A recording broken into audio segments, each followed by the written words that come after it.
I don't know about you, but I crave depth. I love deep connection.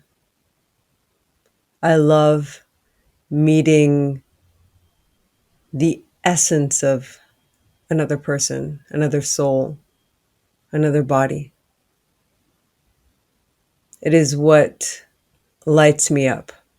Chit chat, uh, keeping on the service of things, I can do that, but only if there's also the invitation and the possibility to also go deep and to connect in other ways. I also find that people who are in healing, space holding roles, the guides of this world, crave that same depth of connection.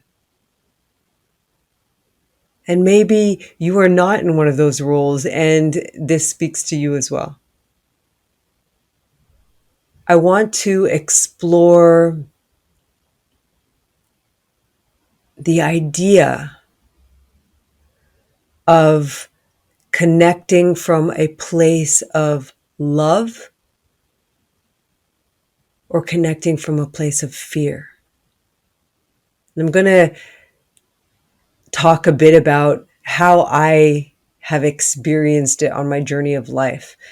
When I was younger, and actually all throughout my life, the idea that this depth of connection would reveal or show itself in daily life was rare.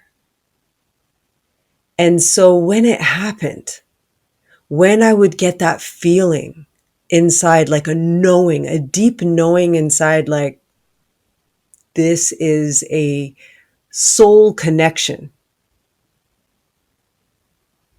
And there's no other way that I know how to describe it except for a deep trust, a knowing, a trust in myself for understanding what that feeling meant inside of me.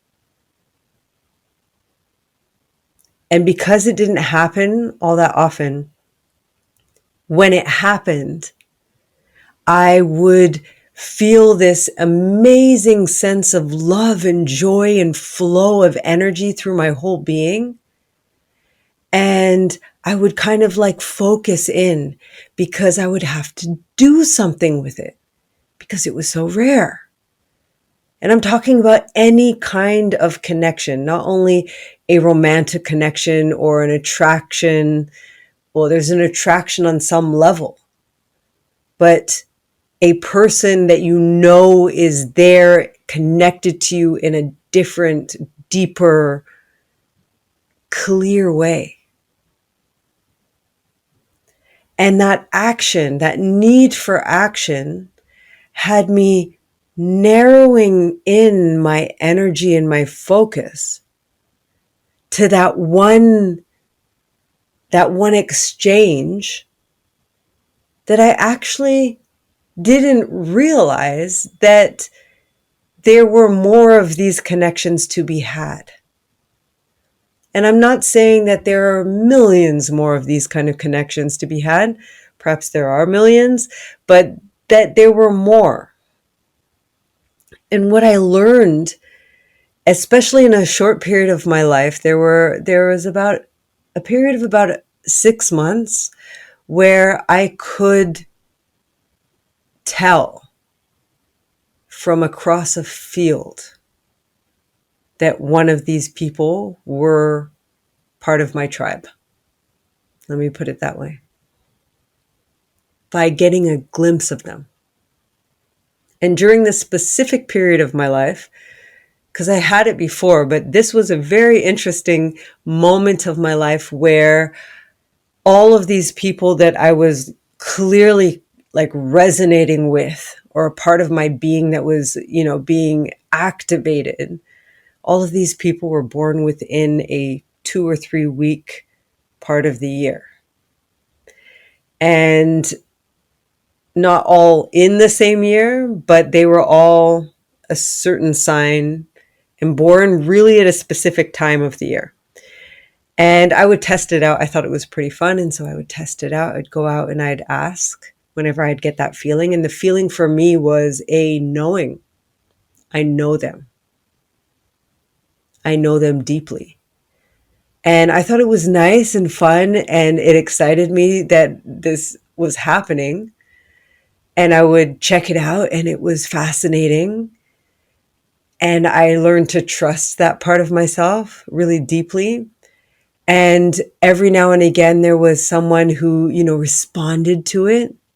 Well, actually, everyone felt, I could tell everybody could feel. And in the moment, because I'm quite straightforward, I would talk like, I'd probably freak out a lot of people, but I would really talk very clearly and openly about that connection. And they would feel it too. And during that time is when I learned that I didn't have to act. It could be a moment that was just this beautiful conversation, or a dance, or just looking at each other from across a field every now and again and having that knowing. Or sometimes it evolved in different kinds of ways. And yet what I learned was that I had previously felt that energy and moved from a space of fear, as if, like that's the one connection, this is the one possibility that I'm going to get this month, this week, this year with someone, because it doesn't happen that often. And so I have to do something with it. And when I would do something, I would activate that energy of trying to create something instead of allowing it space to unfold, and also learning to trust not only myself, but to trust that whatever is happening on their side is what needs to happen for them. And so moving from a space of love instead of like it's going to run out. There's not enough possibility of this happening. And that happened because I'm so picky about, my people in my life, because I trust that connection so much. And because it doesn't happen all that often, then I don't have like hordes of people around me. Not that I need that or feel that, but that, because I live in international life, people move away. And so my tribe is spread out across the world. And sometimes you just want to have people nearby that you can call on. And so when it would happen, I'd be like, it's happening. And like, let's do it. Let's be friends. Let's connect. Let's, jump into a relationship. Let's whatever it was. And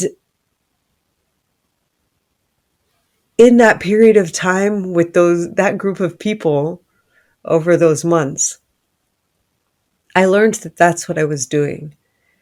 And that it happened so often in those months. And because I was playful with it and I trusted it, and I also just let it be what it was, then I learned a few things. And the first thing I learned is that not everybody trusts that feeling in the same way as I do. And so in the moment, they trust it. And when it's happening, it's there.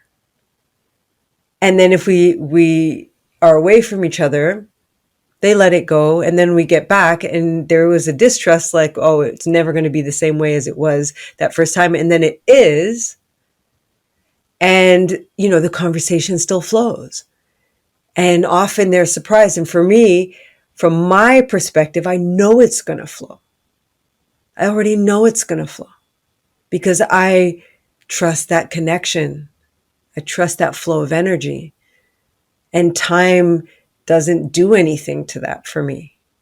Doesn't shift anything.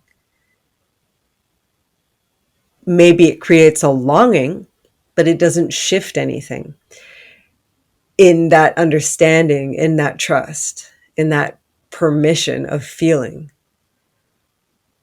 And from their side, they may not have that. And it was a challenging thing for me to accept, to accept that, yeah, they're just not feeling it in the same kind of way, or they don't trust it in the same way, or they have whatever it is, that their own fears that come up that have them disbelieving or wanting to choose something else, or not trusting that themselves in that. And so letting it go. And I learned to have fun with that. And then it would happen again.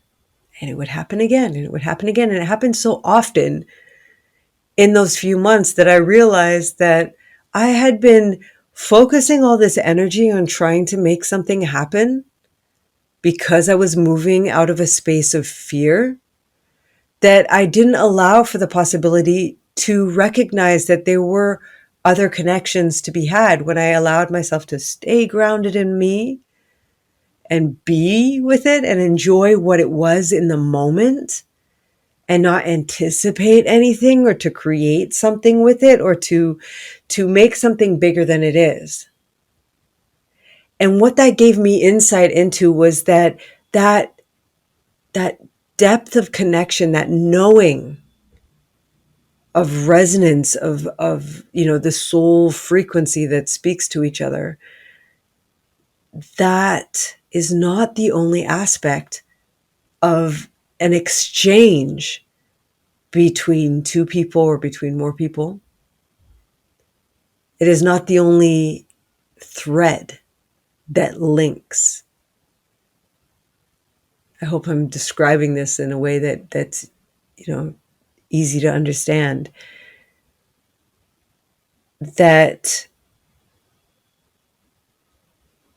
when I could be in a space of love, that I could also see the other aspects that colored in that exchange, instead of grabbing onto that one thing. And what that also gave me insight into is that when we get other emotions that have us narrowing in, so when it's not like, wow, this like amazing connection, that it turns out, that it's anger or grief or hurt or disappointment or judgment, that it's this thread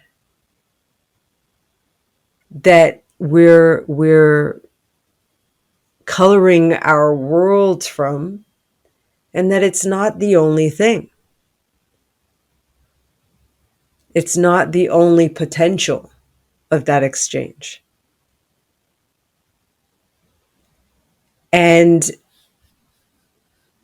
it was confirmed to me recently with a very close friend of mine who had triggered me deeply and hurt me. I felt some boundaries crossed. I felt some lack of communication, and I couldn't quite put my finger on it. And this is someone who's very close to me. And what I noticed is that, different patterns that would come up on that I would lose myself in just the regular day-to-day life. And because she wasn't close by, that I noticed that it could be easy for me to also just withdraw a little bit and take a little bit more space until I sorted it out. And instead, I stayed with my emotion. I would breathe with that emotion, recognize that both the thread that connected me in depth to that person and the thread of emotion that was there was not the only thing. And when I could be and breathe with all of it and stay in communication and stay in honesty with that communication, but without trying to project myself or my fear or my love onto it, then the other colors could come and shine through. And I could land deeper into myself and understand a little bit more about how that energy wanted to move through me. And so I recognize like for me, what is like also happens on the other side of the scale. So when there's an excitement for this depth of connection, then there can also be a turbulence that comes up with a different emotion of that same connection, of someone who is deeply connected to us. And because I could perceive the excitement or the joy or the love that can come from that, then I was able to translate that onto when I am triggered. And so I get asked a lot, how do I navigate that? She even asked me as well, how do you navigate that? When there's an overwhelm of hurt or of anger or of some kind of trigger, and life still needs to go on, and life is still going on. So how do you navigate that? And for me, it's just slowing down and being with it and understanding it is not the only flavor. It is not the only link or thread between us. And to speak honestly and truthfully about it, and to own my emotion within that, because it is mine. And to understand what was actually happening and to try and navigate that. Whether I had the answer or not, to share where I was within that. And to honor all the other threads that were built up that started with that depth of soul connection. So that is a little bit about moving with connection from a space of fear or from love. And to start recognizing, where do you navigate from? What is the basis of the relationships and that you're nurturing, that you have in your life right now? And when you feel that depth or that knowing of connection, what do you do with it? And it's seriously a question. I'd love to know how you do that and how you trust that or don't trust it, and where that lives inside of your body. Thank you. One love.